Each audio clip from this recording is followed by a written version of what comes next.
નાગરિકોને વિના મૂલ્યે અને સરળતમ રીતે ઉપલબ્ધ થાય.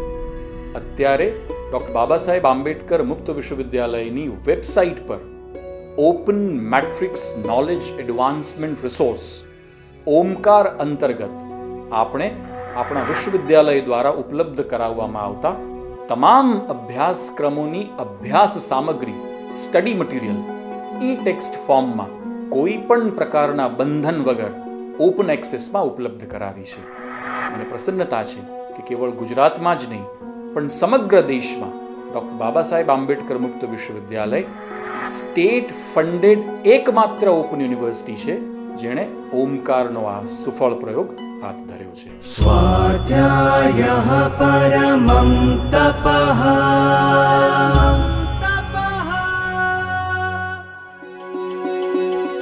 Doctor Baba Saheb Ambedkar open university, જ્યાં જ્ઞાનના અંકુરો વિજ્ઞાનનો ઉદ્યાન ખીલવે છે.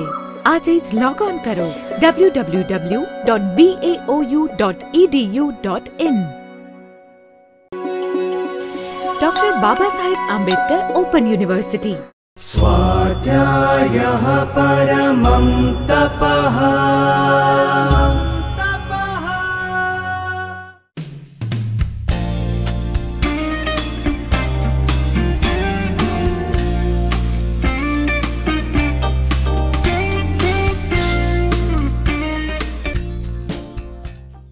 નમસ્કાર વિદ્યાર્થી મિત્રો. Doctor Baba Saheb Ambedkar open university અને બાયસેકના ઉપગ્રહ સંચાલિત કાર્યક્રમ હેઠળ આર્થિક વિકાસની સમસ્યાઓ આ વિષય પર આપણે વાત કરવા માટે મળ્યા છીએ. આર્થિક વિકાસ અંગેની કેટલીક રૂપરેખાઓ આપણે આની આગળના ભાગમાં જોઈ ગયા.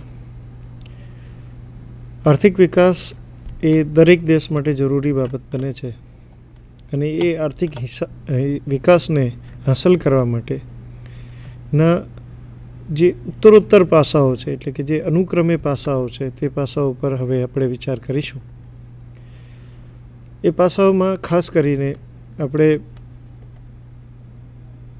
વિતરણ વ્યવસ્થા અને વસ્તી અને સંરક્ષણની વાતો જે છે તેના પર આપણે આજે ફોકસ કરવાની કોશિશ કરીએ. મિત્રો, વિકાસ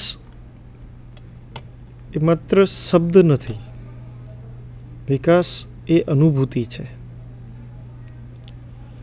કોઈક વ્યક્તિ અથવા અર્થતંત્ર વિકાસ કરે તેને લોકો ફીલ કરી શકે છે, અનુભવી શકે છે કે આ વ્યક્તિ અહીં હતા અને હવે અહીં આ કક્ષાએ પહોંચ્યા છે.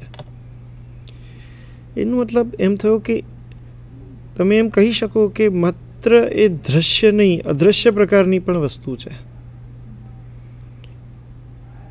વિકાસ એ વ્યક્તિની સ્થિતિઓમાં ફેરફાર લાવે છે અને સૌથી અગત્યની વાત, વિકાસ એ વ્યક્તિની વિચારધારાઓને પણ બદલી દે છે. નાનકડા ઉદાહરણથી વાતની શરૂઆત કરું કે એક ગરીબ માણસ જે પોતે અભણ છે, હવે વિચારીએ કે એ પોતાના બાળકને ભણાવશે? કદાચ નહીં. કારણ કે પોતે ક્યાં ભણ્યો છે અને પોતાની પાસે પૈસા નથી કે આ શિક્ષણ માટે એ પોતે આ રૂપિયા વાપરે અથવા ખર્ચે. એ અભણ વ્યક્તિ એમ કહેશે કે ભણીને મારું શું ભલું થયું, તો તારું ભલું થવાનું છે, કંઈ થવાનું નથી, રહેવા દે. તો અભણ વ્યક્તિ જો ગરીબ હશે તો એના બાળકો પણ કદાચ અભણ જોવા મળશે. પણ હવે વિચારો, કલ્પના કરો કે એ અભણમાં કોઈક એક કારણસર જો ધનવાન થઈ જાય તો એ ધનવાન અભણ માણસ પોતાના બાળકને ભણાવશે કે નહીં? તમે પોતે કલ્પના કરી શકો છો, કદાચ ભણાવશે. ત્યારે હવે એમ કહેશે કે ના ના, ભણશો તો આગળ વધશો. તમે સમજી શકો છો કે જ્યારે વિકાસ નથી અને જ્યારે વિકાસ છે ત્યારે માણસની માનસિક કક્ષાઓમાં બહુ મોટો ફરક આવે છે, વિચારધારાઓમાં પરિવર્તન આવે છે અને એટલે જ વિકાસની બહુ મોટી જરૂર પડે છે. કેટલીક પૂર્વ ગ્રંથિઓથી આ દેશ, ભારત દેશ આપણો પીડાય છે જૂનવાણી વિચારોથી આપણે પીડાઈ રહ્યા છીએ. એક છૂટે કેવી રીતે? કોઈકને આપણે બળજબરીથી એ વિચારો છોડવા માટે ન કહી શકીએ, પણ જો આપોઆપ એ વ્યક્તિ પોતાના વિચારો છોડવા તૈયાર થાય તો એનાથી ઉત્તમ બીજું કંઈ હોઈ શકે જ નહીં. તમે સમજો છો કે માનો કે હું એમ કહું કે શીતળા નીકળ્યા કોઈક બાળકને, તો જૂનવાણી વિચારધારા એવી હતી કે શીતળા માતાજીનો પ્રકોપ થયો છે એટલે મંદિરે નમાવા જવું પડે. હવે ભણ્યા, વિકાસ થયો અને એટલે હવે કદાચ આપણે સંપૂર્ણ વિકસિત નથી થયા, એટલે હજી આપણે ડૉક્ટરની દવા લેતા તો થયા છીએ, પણ હજી એ પેલું નમાવા માટે મંદિરે જઈએ છીએ. મને આર્થિક આપણી લાગણીઓ આપણી ધાર્મિક લાગણીઓ સાથે મને કોઈ વાંધો નથી, પણ વાત માત્ર સમજવાની છે કે શીતળા રોગ થાય ત્યારે રોગની દવા કરવી જરૂરી છે. તો એક્ઝેક્ટલી એ પ્રકારે આપણે વાત કરીએ કે જ્યારે વ્યક્તિ ભણે છે અથવા એમ કહીએ કે વિકાસ કરે છે ત્યારે એને ખ્યાલ આવે છે કે શું કરવું જોઈએ, કેવી રીતે કરવું જોઈએ. તો વિકાસ પામવા માટેની જે ઘણી બધી વ્યવસ્થાઓ છે એ ઘણી બધી વ્યવસ્થાઓ પહોંચવી લોકો સુધી જોઈએ એ જ પણ જરૂરી બાબત છે. તો ચાલો ત્યાંથી જ વાતની શરૂઆત કરીએ. આપ આપના સ્ક્રીન પર જોઈ શકો છો તેમ જાહેર વિતરણ વ્યવસ્થા. શું છે આ જાહેર વિતરણ વ્યવસ્થા? એની પૂર્વ ભૂમિકા, એ શું હોય છે, તેના કાર્યો અને પછી એના સુધારા માટેના સૂચનો વિશે આપણે વાત કરીએ. તો મિત્રો, જાહેર વિતરણ વ્યવસ્થાનો અર્થ એમ થાય કે તમામ જરૂરિયાતની વસ્તુઓ લોકો સુધી પહોંચી રહે એ પ્રકારની વ્યવસ્થા કરવી. મિત્રો, ખરેખર આપણે પહેલે પણ આ ચર્ચા કરી ચૂક્યા છીએ કે માણસ એ માણસ છે અને એને જીવનના તમામ અધિકારો મળવા જોઈએ. એના ઘરમાં પાણી આવવું જોઈએ, વીજળી હોવી જોઈએ, એને પણ સંદેશા વ્યવહાર, વાહન વ્યવહાર મળવા જોઈએ. આ બધી જે પ્રાથમિક જરૂરિયાતો છે એ દરેક વ્યક્તિ સુધી પહોંચવી જોઈએ. પહોંચવી જોઈએ એટલે એ પહોંચાડશે કોણ? તો કે સરકાર, અને સરકાર એટલે જાહેર ક્ષેત્ર. તો જાહેર વિતરણ વ્યવસ્થાનો આ ભાગ થયો.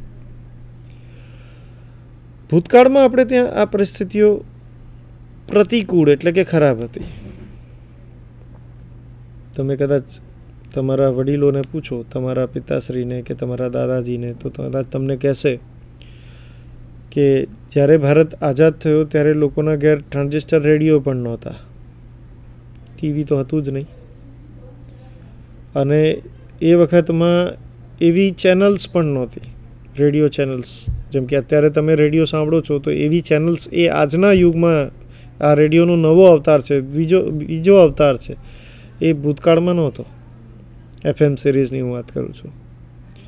તો એક્ઝેક્ટલી અહીં વિતરણ વ્યવસ્થા સુદૃઢ થઈ છે અને આજે આપણે ફરતા ફરતા સમજી શકીએ છીએ કે કયા રોડ ઉપર વધારે ટ્રાફિક છે અને કઈ બાજુ જવાય ને કઈ બાજુ ના જવાય, કયું મૂવી જોવું જોઈએ ને કયું મૂવી ના જોવું જોઈએ, ક્યાં પૈસા ખર્ચીએ ક્યાં ના ખર્ચીએ, શહેરમાં કયા કયા નવા કાર્યક્રમો થઈ રહ્યા છે. આ બધી માહિતી આપણને મળે છે.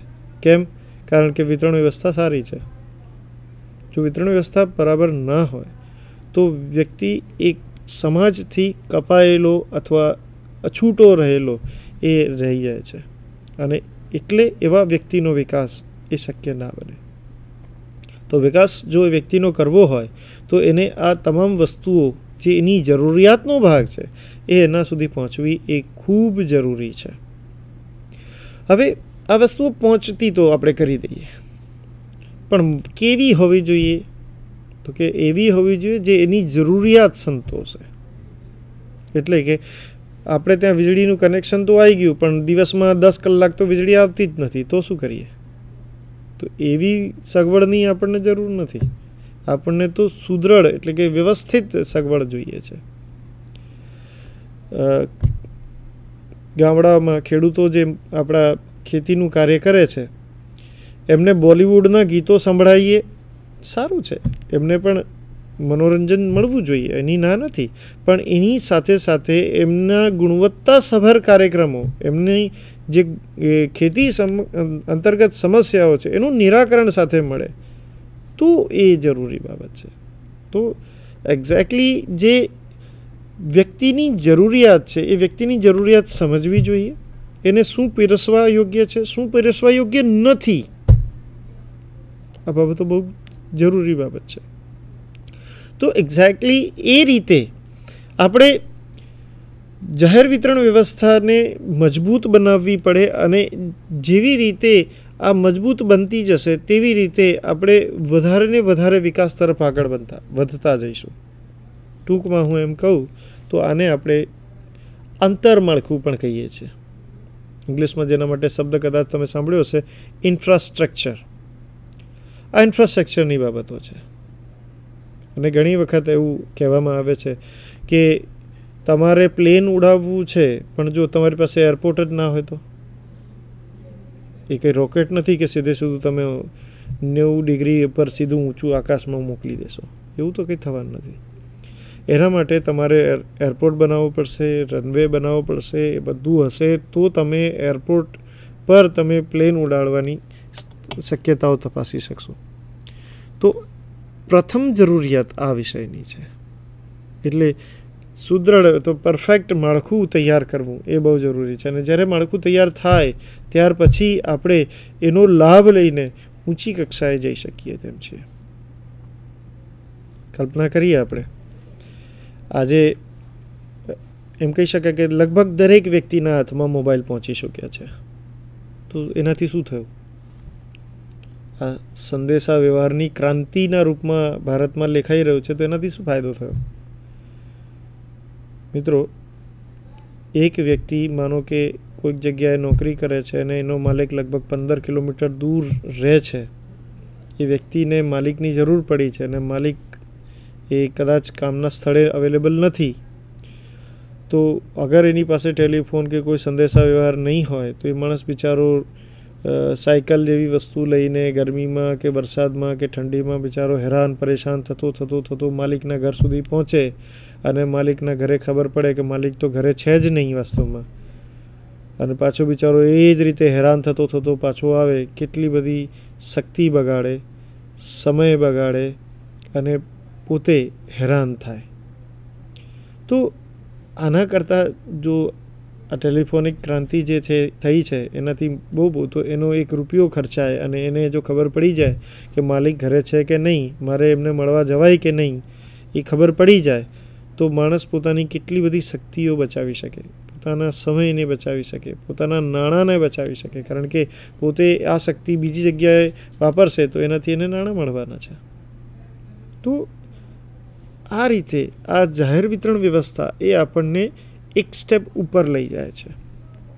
પછી એ બેંક કેમ ના હોય, પછી એ ઇન્સ્યોરન્સ કંપની કેમ ના હોય, ગમે તે હોય, આ દરેક સેવાથી માણસ એ એક જેને કહેવાય કે બેઝ પાયો નાખીને એનાથી ઉપરના લેવલ પર હવે ચાલવા માંડે છે.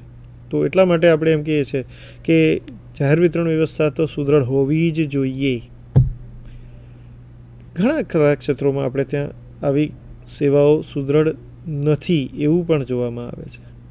પરંતુ એ ન હોવાનું જે મૂળ કારણ છે તે છે અલ્પ વિકસિત અર્થતંત્ર, એટલે કે પૂરેપૂરો ભારતે વિકાસ કર્યો નથી.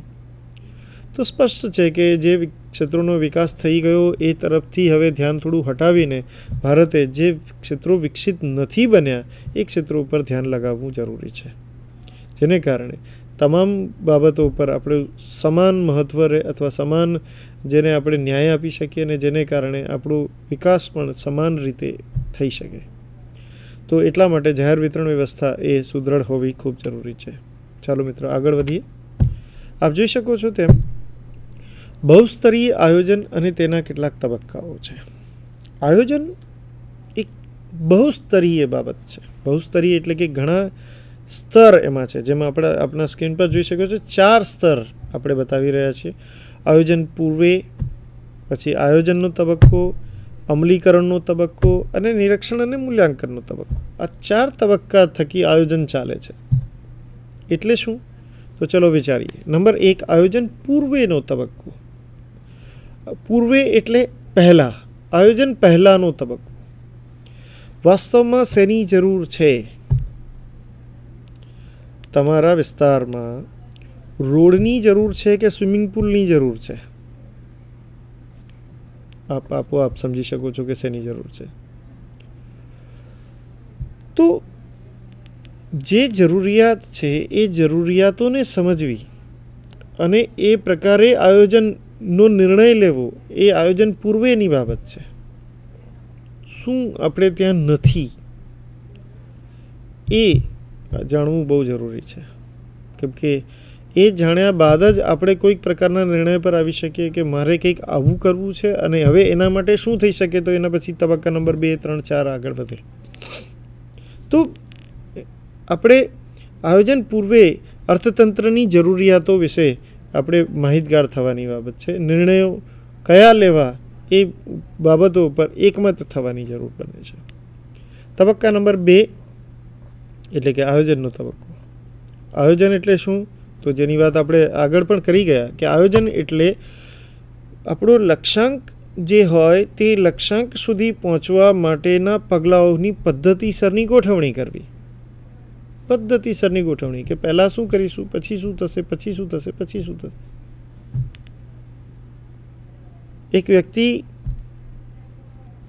એ કોઈક કામ કરવા ઈચ્છે છે ત્યારે એ કામ કરવા માટેના કેટલાક માપદંડો છે. એ માપદંડો 1, 2, 3, 4 એને એક પછી એક પસાર કરવા પડે.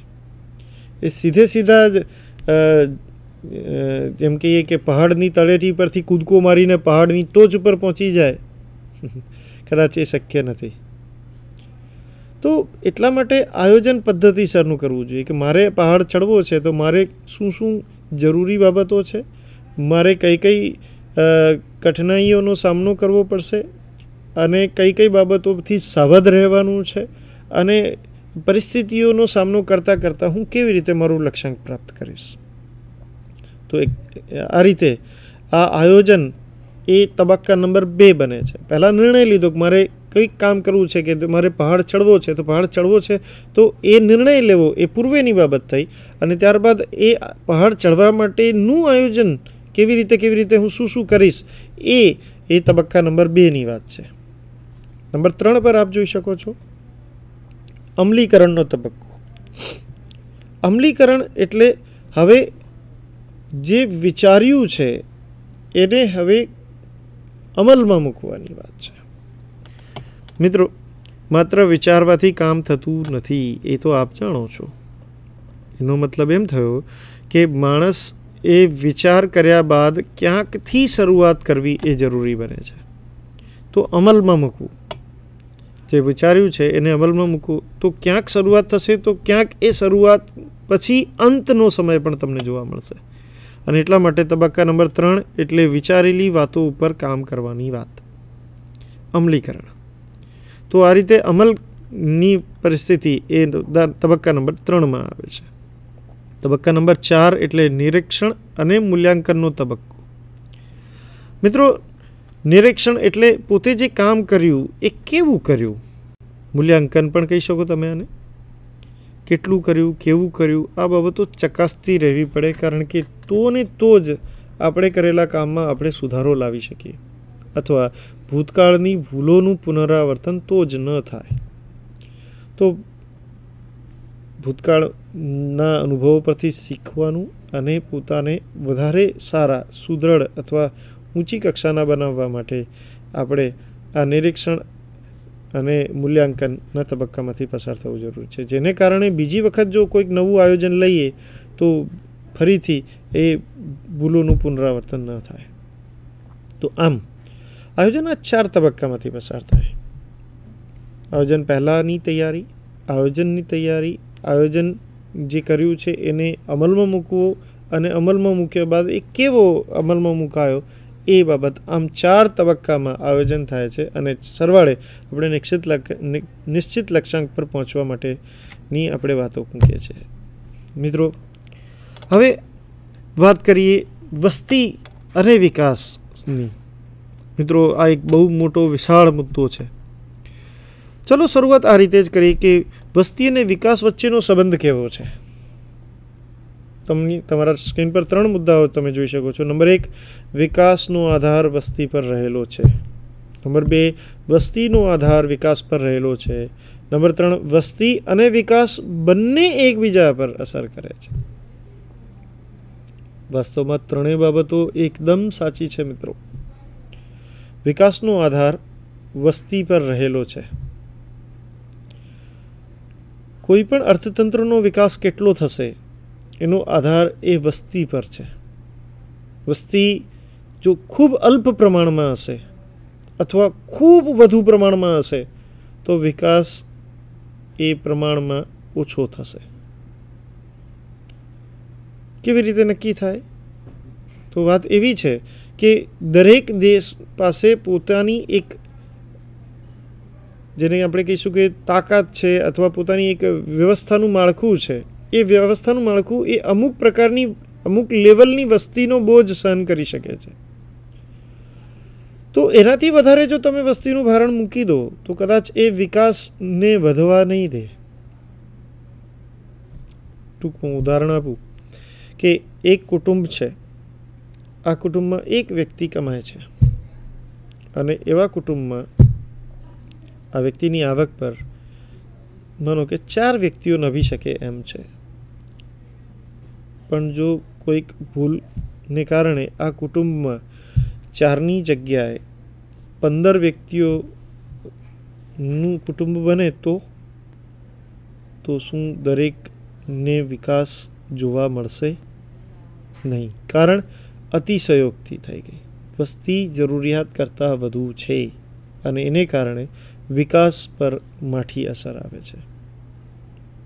બીજી તરફ વસ્તી પણ વિકાસ માટે અસર કરતા પરિબળ છે, કારણ કે વસ્તીની ગુણવત્તા એ વિકાસ લાવવા માટેનું પ્રેરક પરિબળ છે. મિત્રો,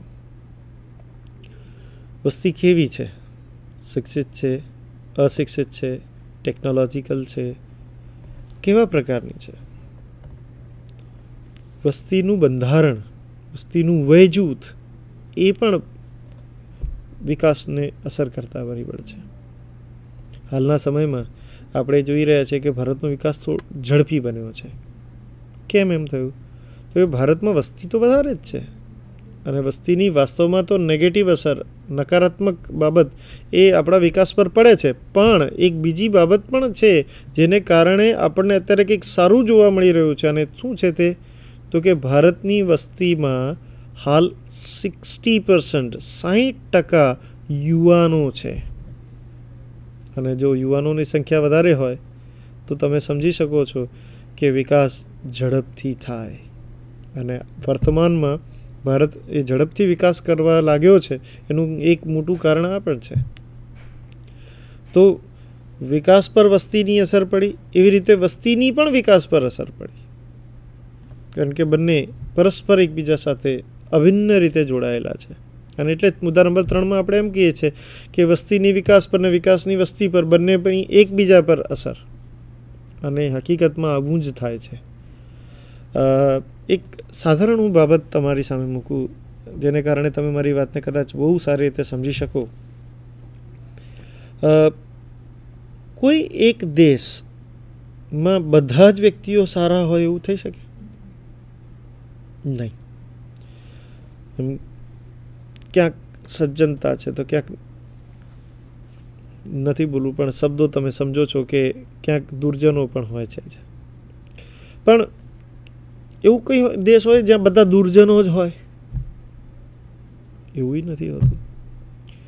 તો હવે દેશની સ્થિતિ શું રહેશે એ કોના પર નક્કી થાય? તો કે સજ્જનો અને દુર્જનો બંને પોતપોતાની તાકાત એ અર્થતંત્ર પર લાગુ પાડે છે. એટલે હું તમને વધારે સ્પષ્ટ કરી આપું. માનો કે આપણે જે વાત કરીએ છીએ એમાં સજ્જનો એટલે ભારતની આર્મી અને દુર્જનો એટલે આતંકવાદીઓ. તો જો દેશમાં આતંકવાદીઓનો જોર, એમની તાકાત એ ભારતની આર્મી કરતાં વધી જાય તો દેશમાં શાંતિ રહે નહીં. બહુ સીધી વાત છે. તો જો આતંકવાદીઓની તાકાત વધી જાય તો સ્પષ્ટ છે કે દેશમાં શાંતિ રહેવાની નથી, જોખમાવાની છે. કારણ તો કે સજ્જનો નથી એવું નથી, સજ્જનો તો છે પણ એ અલ્પ માત્રામાં છે અને દુર્જનો વધારે માત્રામાં છે. તો દેશની સ્થિતિ એ દુર્જનો નક્કી કરશે, પણ હકીકતમાં આવું નથી ને. કારણ તો કે ભારતમાં સજ્જનોની સંખ્યા વધારે છે, એટલે કે ભારતમાં આર્મી વધારે પાવરફુલ છે ને એટલે આપણે જે આ આતંકવાદીઓ છે એને દબાવી દઈએ છીએ. ભારતની સ્થિતિ પ્રમાણમાં સારી છે. તો આવી રીતે બંને એકબીજા પર અસર કરે છે અથવા બંને એ વિકાસ ઉપર એ અસર જન્માવવાની કોશિશ કરે છે કે કોણ તાકાતવર છે. જેની તાકાત વધારે હશે એ પ્રકારનું પરિણામ તમને જોવા મળશે. તો સ્પષ્ટ વાત આપણે એ કરીએ છીએ કે વિકાસ આપણે જોઈએ છે અને વિકાસને વસ્તી એ પ્રોત્સાહક હોવી એ બહુ જરૂરી છે. તો એ વિષય પર આપણે વાત કરી રહ્યા છીએ. ચાલો આગળ વાત વધારીએ મિત્રો. નેક્સ્ટ, વસ્તીના બે સિદ્ધાંતો છે. એક પ્રોફેસર માલ્થસે આપેલો વસ્તીનો સિદ્ધાંત અને બીજો પ્રોફેસર કોલ અને હુઅર નામના અર્થશાસ્ત્રીઓ, બે અર્થશાસ્ત્રીઓએ સજોડે આપેલો એક સિદ્ધાંત જેને આપણે વસ્તી સંક્રમણનો સિદ્ધાંત કહીએ છીએ. બે સિદ્ધાંતો, ફરી માલ્થસનો સિદ્ધાંત અને વસ્તી સંક્રમણનો સિદ્ધાંત. માલ્થસ વસ્તીના સિદ્ધાંત આપતી વખતે કંઈક એવી સમજૂતી આપે છે કે સૌથી પ્રથમ માલ્થસ કોણ હતા? માલ્થસ એક પાદરી હતા અને પાદરી હતા ત્યારે એમણે પોતે એક લેખ વસ્તી વિષય પર લખ્યો અને એક બુકમાં પોતે છપાવ્યો, બીજા કોઈ નામ વગર. અને પછી એ વાત ઉપર ચર્ચા જાગી અને પછી એમણે બાકીની વાતો પોતાના નામજોગ છપાવી કે હું આ બાબતને સમર્થન આપું છું, હું આ કહી રહ્યો છું. અને શું વાત છે તે?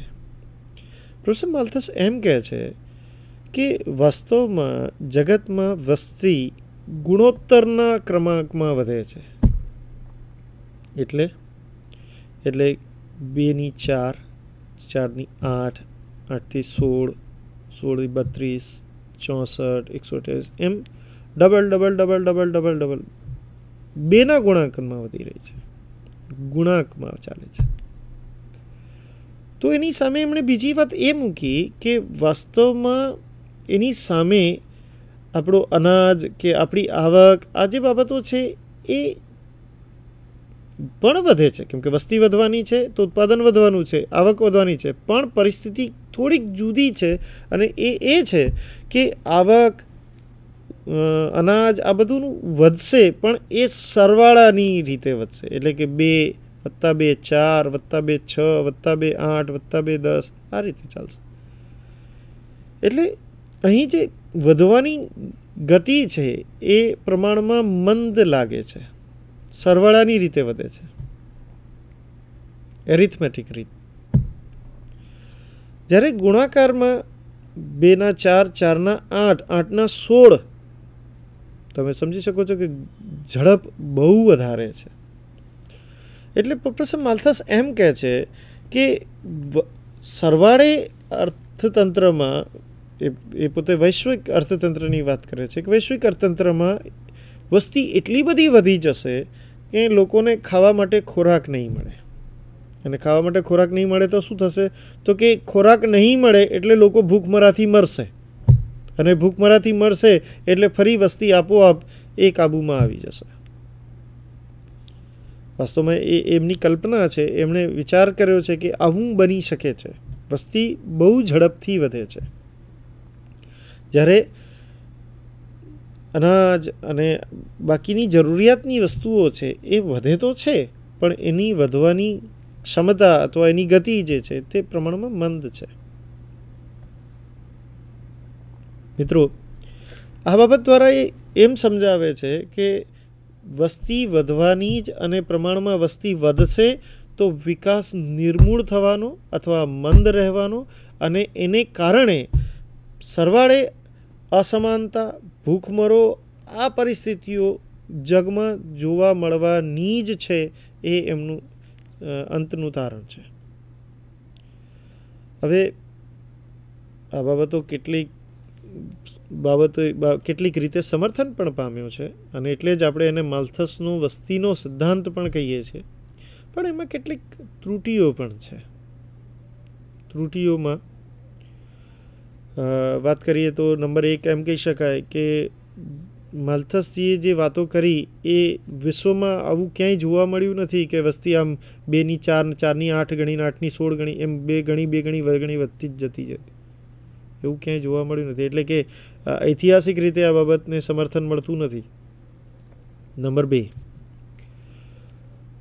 એક કે માની પણ લઈએ કે વસ્તી વધે તો એની સામે જરૂરી છે કે અનાજ ઉત્પન્ન ના થાય? કેમ ટેકનોલોજી એનો રોલ પ્લે ના કરી શકે? ટેકનોલોજીમાં ઝડપથી સુધારો કરીએ, જેમ આપણે હરિયાળી ક્રાંતિ વગેરે લાવીએ તો ઝડપથી અનાજ પણ ઉત્પન્ન થઈ શકે એમ છે. તો આ બાબત ઉપર માલ્થસનું ધ્યાન ગયું નથી. એ ઉપરાંત માલ્થસ કેટલીક અન્ય બાબતો પર ધ્યાન આપતા નથી, અને તે કે લોકોની જીવનશૈલી કેવી રહેવાની છે. એટલે કે જેમ વસ્તી વધવાની એમ લોકોને વધારે જરૂરિયાતો જ પડવાની છે કે કેમ, એવું કહીએ કહેતા નથી. એટલે જે વાસ્તવિક પરિબળો છે એ પરિબળો પર એટલું ધ્યાન એ માલ્થસ આપતા નથી, અને એટલે માલ્થસનો આ વસ્તી અંગેનો ખ્યાલ એ ખામીયુક્ત છે, એનીમાં ત્રુટીઓ છે. પણ વાત કંઈક આપણને સમજાવી જાય છે કે વસ્તીનું વધવું એ ઝડપી છે, એની સામે અનાજ જેવી વસ્તુઓનું વધવું એ પ્રમાણમાં મંદ છે. આ બાબત એ સાચી છે. ડબલ જ થશે એવું આપણે કહેતા નથી, પણ ઝડપની બાબતમાં એ માલ્થસની વાતને સમર્થન મળે છે. એ ઉપરાંત બીજી વાત ઉપર આપણે આવીએ, અને બીજો સિદ્ધાંત આપ આપના સ્ક્રીન પર જોઈ શકો છો. વસ્તી સંક્રમણનો સિદ્ધાંત. પ્રોફેસર કોલ અને હુઅર નામના અર્થશાસ્ત્રીઓએ આ સિદ્ધાંત આપ્યો, જેમાં તેઓએ 3 તબક્કા દર્શાવ્યા છે. મિત્રો, આ વસ્તી સંક્રમણનો સિદ્ધાંત પ્રમાણમાં વધારે ચડિયાતો છે. તેમાં 3 તબક્કાઓમાં જન્મદર અને મૃત્યુદરની જ ચર્ચા કરવામાં આવી છે, અને તે કારણ અને ઉપાય બંનેની વાતો કરે છે. ચાલો સમજવાની કોશિશ કરીએ. એમ કહેવામાં આવે છે કે તબક્કા નંબર 1 એટલે ઊંચા જન્મદર અને ઊંચા મૃત્યુદરનો તબક્કો. ઊંચા જન્મદર અને ઊંચા મૃત્યુ